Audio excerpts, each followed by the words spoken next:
how much work is done in moving a charge of 2 coulombs from a point at 118 volt to a point at 120 volt, ठीक है। तो work done पूछ रखा हमें, तो हमें वोल्टेज का हमने दो डेफिनेशन पढ़ा था।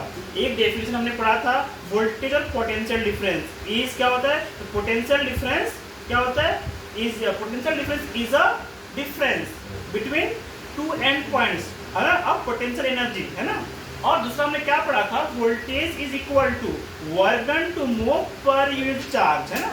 तो आप देखो work done to move per unit charge, तो voltage is equal to work done to move per unit charge, ठीक है।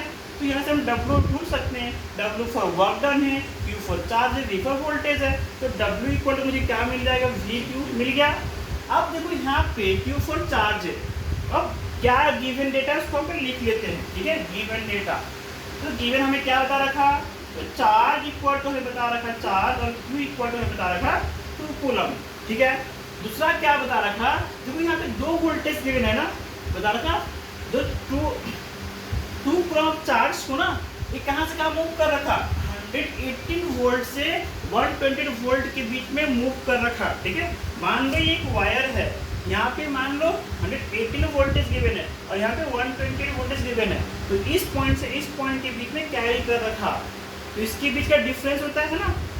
तो हम क्या यहाँ पे क्या लिखेंगे, हम यहाँ पे लिखेंगे डेल वी।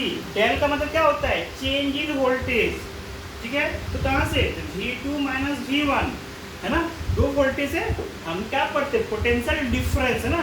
ये डिफरेंस बिटवीन 2 एंडिंग पॉइंट, है ना। इस एंडिंग पॉइंट में जो पोटेंशियल डिफरेंस है और इस एंडिंग पॉइंट में जो पोटेंशियल डिफरेंस है, उसका बीच का डिफरेंस को बोलते हैं हम लोग, है ना, voltage.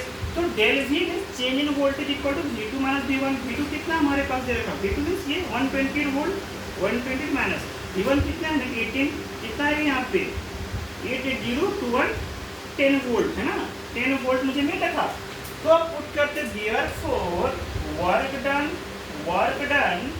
W equal to V into Q। V जब हम लिख देंगे डेल V इंटू Q, ठीक है।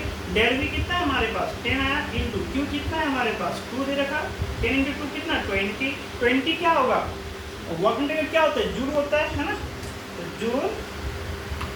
और अब अगर हम इसके हिसाब से अगर हम इसका यूनिट फाइंड आउट करना चाहते हैं क्या होगा, del V, V means voltage होता है ना, और Q मीन्स चार्ज, यानी लिख सकते हैं V फॉर वोल्ट ना, वोल्टेज का यूनिट क्या होता है, वोल्ट होता है, वोल्टेज वोल्ट, और चार्ज का यूनिट क्या होता है, कूलम होता है। तो वोल्ट कूलम, है ना। तो जूल किसके इक्वल होता है, जूल किसके इक्विवेलेंट होता है, वोल्ट कूलम के इक्वल होता है, ठीक है। मेरा हमारा आंसर।